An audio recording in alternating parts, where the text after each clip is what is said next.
Hi everyone. So for week one, we just had to discuss different ways that we retain our employees. And actually, one of the articles that we read explained 10 different ways that I actually would find useful. So I'm just going to read them off really quickly. So first is to make sure employees know what you expect from them. 2, provide quality management and supervision. 3, provide platform for employees to speak their minds freely within the organization. 4, allow employees to use their talents and skills. 5, provide a perception of fairness and equitable treatment. 6 is tools, time, and training. 7, remember that exemplary employees want to grow and learn. 8, make sure senior management knows an employee exists.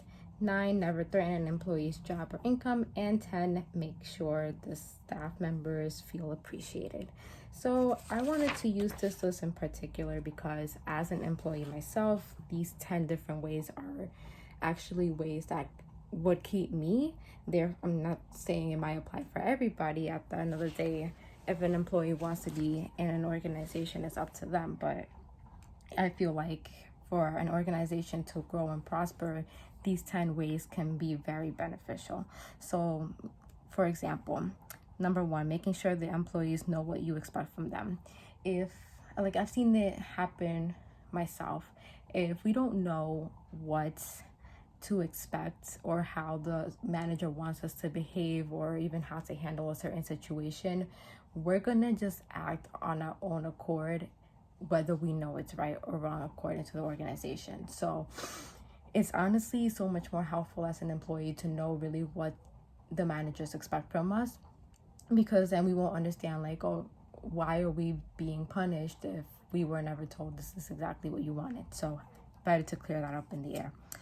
And then number 5, for example, provide a perception of fairness and equitable treatment. This one is definitely crucial because at the end of the day, we're always going to deal with conflict in the workplace.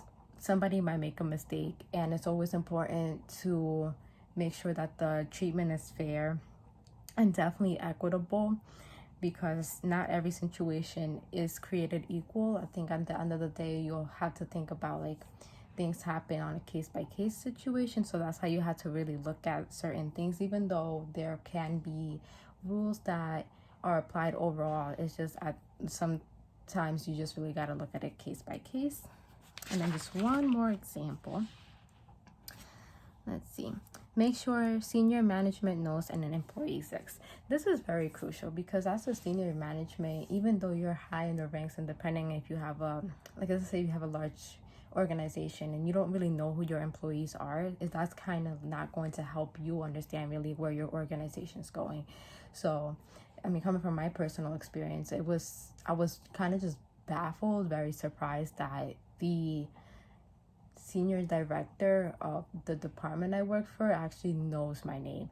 So, and I'm not even just that, but she is always very friendly anytime that she comes. So that's honestly, it means a lot to me because it means that they're paying attention, and it's not just like the senior management isn't paying attention to what the rest of the organization is doing. So I'm just going to keep it short and brief, and we'll talk about next week.